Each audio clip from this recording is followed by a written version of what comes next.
जुली गाडवे या मालिकेच्या नवीन भागामध्ये आपल्याला असं पाहायला मिळतं की मुद्दामून सावीने धूर केलेला असतो, जेणेकरून काहीतरी जळलं असंच वाटायला हवं आणि तिथून ती धैर्यला घेऊन जाऊन पळत असते. तर इकडे ती लोक जमा होतात आणि बोलतात, हे सगळं काय चाललंय? म्हणजेच नवीन भागामध्ये एक नवीनच वळण पाहायला मिळतंय. शेवटी सावी लढणार आणि त्या सगळ्या लोकांची सुटका तिथून करून घेणार, पोलिसांच्या हवाले त्या दरोडेखोरांना देणार, हे मात्र नक्कीच. पण तुम्ही पूर्ण भाग बघा, तर तुम्हाला कळेल की नेमकं काय झालं काय. तर धैर्यला बरं नसतं आणि या सगळ्यामध्ये ती लोक त्याला तोडवत असतात, कारण धैर्य हा सापडलेला असतो. मुखिया त्याला बोलतो, कुठं पळून चालला होतास रे? आणि तुला काय वाटलं होतं आम्ही तुला खरंच जिवंत सोडू?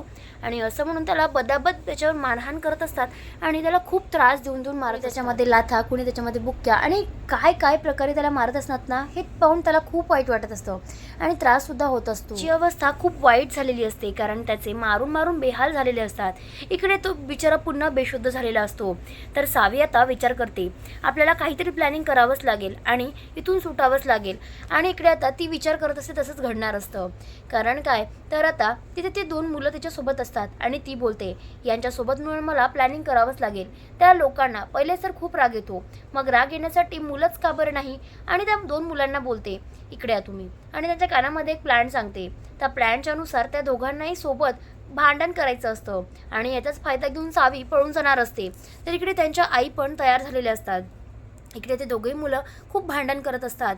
तुला कळत नाही का गं? असं तो मुलगा त्याला वारंवार म्हणतो. त्यावर तिथे ती मुलगी बोलते, तुला कळत नाही का रे? तू कशाला मला मारतोस? आणि असं म्हणून दोघेही जण खूप भांडण करत असतात. आता हे भांडण तर चालू असतं, पण इकडे ते दरोडेखोर तरी बोलतात, काय चाललंय तुम्हा दोघांचा? कसला कालवा चालू आहेत? जरा बंद करायचं सगळं. आणि तुम्हाला कळत नाही का काय चाललंय इथे? जरा शांत बसा, आहे तुमचं घर नाही आहे. आणि असं म्हणून त्यांच्यावर ते चांगलेच ओरडतात. त्यावर ती सावी आता बोलते, कंटिन्यू करा भांडण. आणि इशाराने तिने म्हटल्यानंतर ते दोघे जण पुन्हा भांडत असतात. ऑलरेडी तिने कानात त्यांना सांगितलेलं असतं की या काकांपासून जर आपल्याला पळायचं असेल तर काही ना काही करावं लागेल आणि असं बसून काही एक होणार नाहीये. आणि त्यांनी त्याचाच फायदा उचललेला असतो. इकडे सावी आता त्या बाईच्या मागे, म्हणजे ती जी बाई असते जी खूप चांगली असते, दरोडेखोरांसोबत असते, त्या बाईच्या मागे जाण्याचं प्लॅनिंग करते. ती बाई समोर गेलेली असते आणि सावी आता त्या माणसांच्या लपून जात असते, कारण ती सगळी माणसं त्या मुलांच्या भांडणात अडकलेली असतात आणि त्या बायका ज्या तिच्यासोबत असतात त्याही तिथे बसलेल्या असतात. आता त्या माणसांना त्याने बांधून ठेवलेलं असतं. इकडे सावी मागे मागे जाते, बघते तर काय कुठेही ती बाई दिसत नाही. थोड्या अंतरावर गेल्यानंतर तिला ती बाई दिसते. तितक्यात ती लगेच जाते आणि बोलते, ताई, हो ताई, तुमच्याकडे मला खूप महत्त्वाचं काम आहे, प्लीज थांबा ना. त्यावरती बोलते, हे बाई, तू इथं काय करतेयस आणि कशाला आली आहेस? तुला माहिती आहे का तू काय करतेयस ते? त्यावरती बोलते, होय, मला चांगलंच माहिती आहे, तुम्ही प्लीज माझं मदत करा. काय आहे ना, मला मदतीची खूप गरज आहे. जर तुम्ही असं नाही ना केलं तर खूप मोठा प्रॉब्लेम येऊ शकतो. त्यावर आता सावीच्या वागण्यावर ती बाई बोलते, ए बाई, तू मला शिकवू नकोस काय करायचं आणि काय नाही, मी तुझी काही मदत करणार नाहीये आणि तू चालती हो. त्यावरती बोलते, प्लीज ताई, मला माहिती तुम्ही मनाने खूप चांगले आहात आणि तुम्ही कधीच वाईट काम करू शकत नाही. तुम्हाला माहिती आहे ना, काल त्या माणसाला त्यांनी कसं मारलं आणि तुम्हाला सुद्धा वाईट वाटलं होतं, मला साफ कळत होतं. त्यावरती बोलते, हे बघ, तुला काही एक घेणदेण नाहीये आणि तू इतकं त्रास करून घेऊ नको. हे बघ, आत्ताच्या आता इथून चालती हो. आणि तुला कळतंय का तू काय करतेस माझ्या मागे येऊन?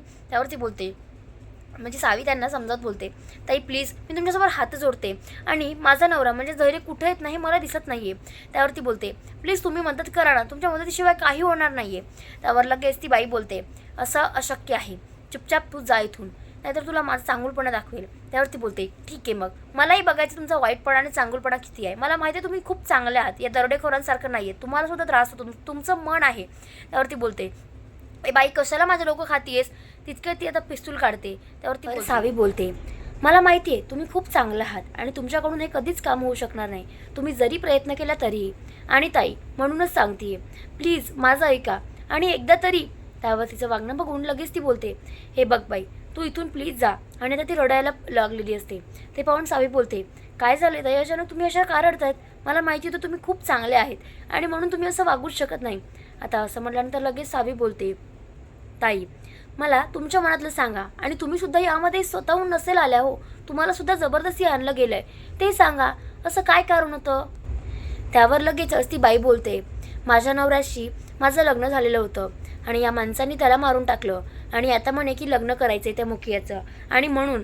त्यावरती बोलते, काय, लग्नासाठी त्यांनी मारलंय का? त्यावरती बोलते, झालं असं होतं की पोलिसांच्या गोळ्या चालू होत्या आणि त्याच्यामध्ये त्या मुखियानी माझ्या नवऱ्याला समोर घेतलं आणि बाप्याला समोर घेऊन त्याच्यावर गोळी झाडायला लावली. शेवटी माझा नवरा गेला. त्याने म्हटलं मला की मी लग्न करेल, तू अजिबात काळजी करू नको. पण आता माझ्याकडे दुसरा काहीच पर्याय नाही आहे, म्हणून मला इथे राहावं लागतं आहे. मी पळून जाण्याचा खूप प्रयत्न केला, पण अजिबात होत नाही हे सगळं. ती बिचारी खूप घाबरते. त्यावर सावी समजावत बोलते, हे बघा ताई, तुम्ही काळजी करू नका. मी तुम्हाला आणि आपल्या सगळ्यांना इथून सोडायसाठीच आली आहे आणि हे सगळं करण्यामध्ये तुम्हीच माझी मदत करू शकता.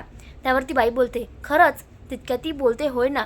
इकडे मात्र दामिनी इन्स्पेक्टरजवळ जाऊन झालेलं असं तिचं. आता ती SP जवळ जाते आणि बोलते, सगळं काय चाललंय तुम्हाला सांगते मी. आणि ती आता वरपर्यंत जाण्याचा सुद्धा विचार करते. ती बोलते की लवकरात लवकर हे सगळं तुम्ही थांबवा आणि माझ्या लेकाला आणि माझ्या सुनीला सोडून द्या. तो माणूस आहे त्याला सोडून द्या ना, काय बिघडतंय? आणि जेवढे पैसे हवे तेवढे मी द्यायला तयार आहे ना.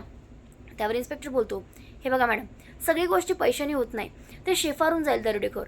आणि म्हणून आता नाही नाही म्हणत असते. आता हे सगळं वागणं या सगळ्यामध्ये मधुसूदन ऐकतो आणि तो बोलतो, ही सगळी नाटकं बंद करत दामिनीबाई.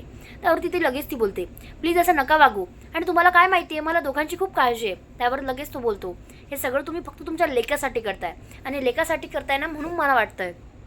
त्यावरती ती बोलते, हे सगळे आधी ना माझ्यावर असे विश्वास न ठेवणं बंद कर. आणि त्याला चांगलंच झापते. त्यावर मधुसूदन काही एक बोलत नाही. इकडे मात्र सावीने रूप बदललेलं असतं आणि ती सुद्धा आता दरोडेखोरांमध्ये मिक्स झालेली असते. फक्त तिने चेहऱ्यावर रुमाल बांधलेला असतो.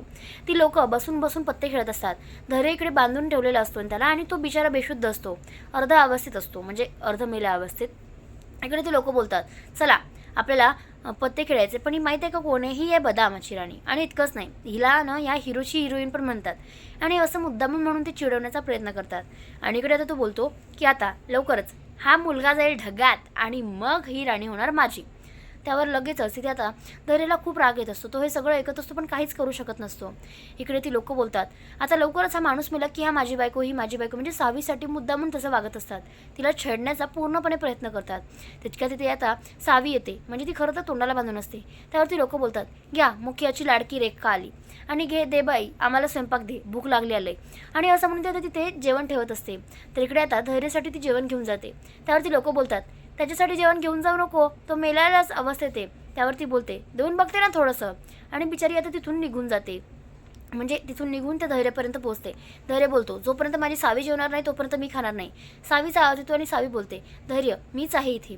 त्यावर तो खूप खुश होतो. तुम्हाला हा भाग कसा वाटला मला नक्की कमेंटला कळवा आणि भेटूया पुढच्या भागात. तोपर्यंत शुभरात्री.